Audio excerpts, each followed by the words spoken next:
Schumer, by the way, is going forward with this. He has to do this in order to fight off a primary challenge from AOC. I think he has become a victim in this process, and I think his numbers are going to go up in terms of approval as a former president. But just because the president's team wants to show all those videos doesn't mean that the Senate is going to see them. There may be a ruling by Patrick Leahy, who will be the presiding officer. Remember, the Chief Justice has refused to participate in this proceeding, thus lending to its illegitimacy. Now, Patrick Leahy may rule that the defense does not have a right to show all those videos and may prohibit it, and then there may be a vote on the floor of the Senate whether or not to allow that evidence in. I don't know how that vote's going to go. There may be some Democrats who feel embarrassed that they can't prohibit someone from presenting a defense, some semblance of due process, which has been denied the president, as you know, in the House. The impeachment proceeding in the House was not an impeachment proceeding at all. There were no hearings. There was no evidence. There were no witnesses. Right. The former president, was denied complete due process. And some of the senators on the Democratic side may be embarrassed and may want to allow some of the stuff in about some of their Democratic cohorts to be shown by the Trump defense team. But it isn't clear that they're going to be allowed to do it.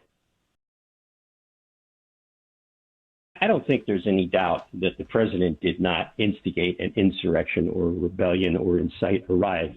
Nothing that he said or did on that day constitutes sufficient evidence for that. However, as you said, this is a political process, the impeachment process. It's a political constitutional process with no rules and with the rules established by the majority of the Senate.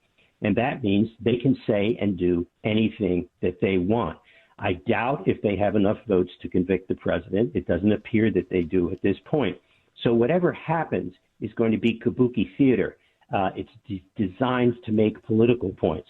The entire House manager's case is designed to paint an ugly picture of President Trump. It's not about trying to convince 67 senators. They know that isn't going to happen. But as far as the legalities of this, there isn't any question that the president did not commit a crime, nor did any of the other speakers at that event on the Mall. So, and we now know that the planning for the riot that went up on the Hill occurred well in advance. There were many people involved in it that had nothing to do with people who attended that rally. And certainly the people who did the planning had nothing to do with the president or Mr. Giuliani or any of the people who spoke at that rally behind the White House.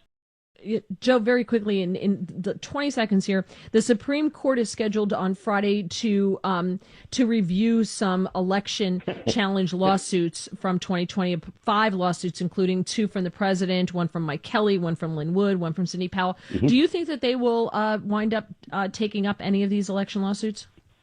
Hard to say, but they should, because that will be one of the ways to help prevent some of the things that went wrong with the laws that were passed or executive orders that were issued in some of these states that violated the U.S. Constitution. So I would hope that the court would take up some of the more important cases and issue rulings that will help the states fix the mess that they created legally. And it's obvious that there were things done in various states that were unconstitutional in terms of the way they changed election law.